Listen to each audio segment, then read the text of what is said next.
I'm here to tell you about computers. You may already know some, you may not, but you will learn something. First point we're going to discuss is the history of computers. The first computers were man's hands. You count by intervals, 5, 10s, 2s. But you could add, subtract the intervals, but you couldn't get odd numbers. Not very useful.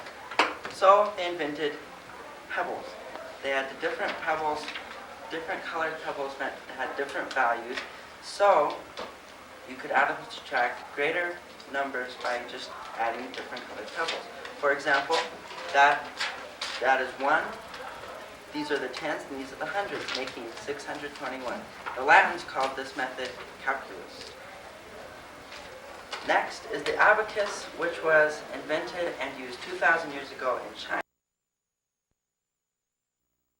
until the 1900s. On the abacus, they took the pebbles and put them all in one place so you didn't have to carry around a big bag, and they made it compact so you could compute very large numbers. For example, here, the topmost run is 1 million. So, 10 million. So the numbers on the left side are 2,334,012. Next is Pascal's calculator, which was invented by the mathematician Blaise Pascal, who linked gears together. So when you turned one gear 10 times, the next gear turned and you set the last gear to 0. So thus, you could add and subtract. The only problem is you can only add and subtract. So, and Scottish mathematician invented the logarithm because scientists had to make calculations, very complex calculations, on not so complex calculators. So, with the logarithms, you could make very complex calculations just by hand. But the only problem is you had to look all the numbers up in big tables, which were hard to make, which made for error. So, and mathematicians needed precise calculation. So, in 1632, England, William Oughtred invented the slide rule. William Oughtred, an English mathematician, thought that this was a lot better because it had one table, the slide rule, and you could use it over and over, and it could handle any log table.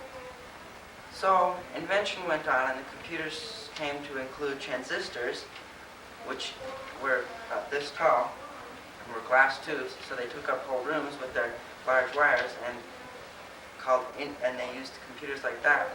The most famous being ENIAC. So someone said, this takes a lot of room, so I'm going to make it smaller. So they figured out how to make a smaller transistor, which a diagram of a smaller transistor is here. With a small transistor, the microchip would be made by fitting the transistors on hundreds of transistors on silicone and compacting them into one small container, which could then be used in electronics. From the microchip came the microcomputer. Shown here is the Apple II, which was my favorite. And from the microcomputer came the PowerPC, which is right over there. People use in schools, homes. This is the computer of our time right now. And then there's the supercomputers, which cost millions of dollars, and only certain teams use them. But they're getting smaller, compacter, and cheaper, so supercomputers could be the computer of the future. Many feats can be accomplished on computers. Without computers, missile launching, I don't know if that's so good, but missile launching couldn't be accomplished without computers, and the radar for the missile couldn't be accomplished without computers. The punch cards, which were first used for calculating and stuff, were used in the census because it took them 10 years to calculate the census, which they took every 10 years, so they reduced it to 5 years. It was better. And the person who did that was also the founder of IBM. So computers are linked to that. And without computers, there couldn't be artificial intelligence. And without artificial intelligence, there couldn't be champion chess programs that can beat champion chess players. Medical research would take longer, and thus medicine wouldn't be as advanced as it is now without computers. Computers can keep track of hundreds of patients' files, and they can send and receive data from hundreds of miles away. Robot assistants could even be used in long-distance surgery. Modern movie effects just couldn't be done without computers, like, for example, the retouched Star Wars films. I mean, you gotta have computers there. Video games and virtual reality came from computers, and computers can do powerful word processing, databasing, spreadsheeting, sorting, alphabetizing, all sorts of stuff that would make hours of man work maybe half an hour of computer work.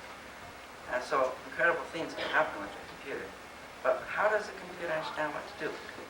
First off, computers don't. A computer, it needs instructions. You can't just really say, I want you to do this. You kind of have to program it. And that's what the programmers do. So, but there's languages which make it simpler. So for example, you want it to say hello, this language called BASIC, you'd say print hello. Hello would appear on the screen. But have computers really affected the world? I mean, have they really done anything? They most definitely have. Technology thrives on computers for newer, better calculations to make newer and better machines to make newer and better calculations. And there's new forms of artwork made with computers. There's computer-generated art, there's multimedia, where you can teach about things with text, pictures, sounds at people's fingertips, where they can go at their own pace. And with a computer, even the general population can be some sort of publisher, either writing, designing a web page, anything. And they can do this faster, easier with a computer. Computers will make the world a better place to live, I believe. They'll also make things a lot easier. But does that mean we won't be doing anything with the computers? We'll just be lazy George Jetsons of the future? Have the computer do it? I don't think so. I think computers will make more stuff for us to do. That concludes my presentation. Any questions?